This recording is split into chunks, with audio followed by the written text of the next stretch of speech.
Menjelang perayaan Natal 2021 dan Tahun Baru 2022, ketersediaan berbagai bahan pokok mulai dari bawang habang, bawang putih, hintalu ayam ras, dan hintalu itik, serta daging ayam potong masih tercukupi untuk didistribusikan dari pengecer ke pasar tradisional di Kalimantan Selatan.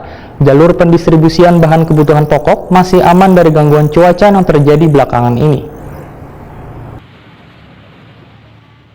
Menjelang perayaan Natal 2021 dan Tahun Baru 2022, ketersediaan berbagai bahan pokok mulai dari bawang habang, bawang putih, hintalu ayam ras, dan hintalu itik, serta daging ayam potong masih tercukupi untuk didistribusikan dari pengecer ke pasar tradisional di Kalimantan Selatan. Jalur pendistribusian bahan kebutuhan pokok aman dari gangguan cuaca yang terjadi belakangan ini, terutama distribusi dari luar daerah Kalimantan Selatan yang kaya Pulau Jawa, Sulawesi, dan Nusa Tenggara Barat masih berjalan lancar. Demikian dipadahkan Kepala Dinas Perdagangan Kalimantan Selatan, Mir Hasani wayah ditakuni Prima TV tengah hari Selasa 30 November 2021. Menurut Bir Hasani, dari hasil pantauan baik di pasar tradisional di Banjarmasin maupun di daerah hulu sungai, daging ayam potong dijual Rp34.000 sampai Rp35.000 seikungnya. Matan sebelumnya Rp60.000 seikungnya. Kemudian komoditas lainnya nang kaya hintalu ayam nang sebelumnya sempat melonjak hingga di atas harga acuan yaitu Rp28.000 sekilonya,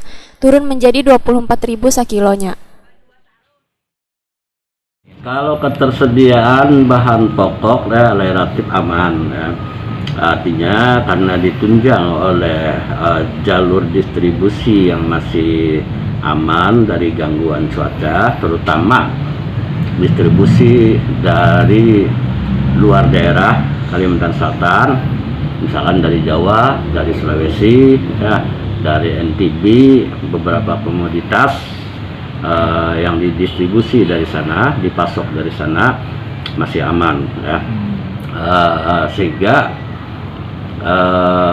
ketersediaan bahan pokok, ya, terutama yang berasal dari luar Kalimantan Selatan itu sekarang ini dalam kondisi stabil dan insya Allah aman ya, menghadapi Natal dan Tahun Baru. Untuk harga ayam potong sekarang berapa, Pak? Harga ayam potong sekarang di 34-35, jadi sudah normal, itu sudah standar ya. Kemudian telur ayam yang sebelum bulan Maulid terjadi sangat murah, sangat murah sekali.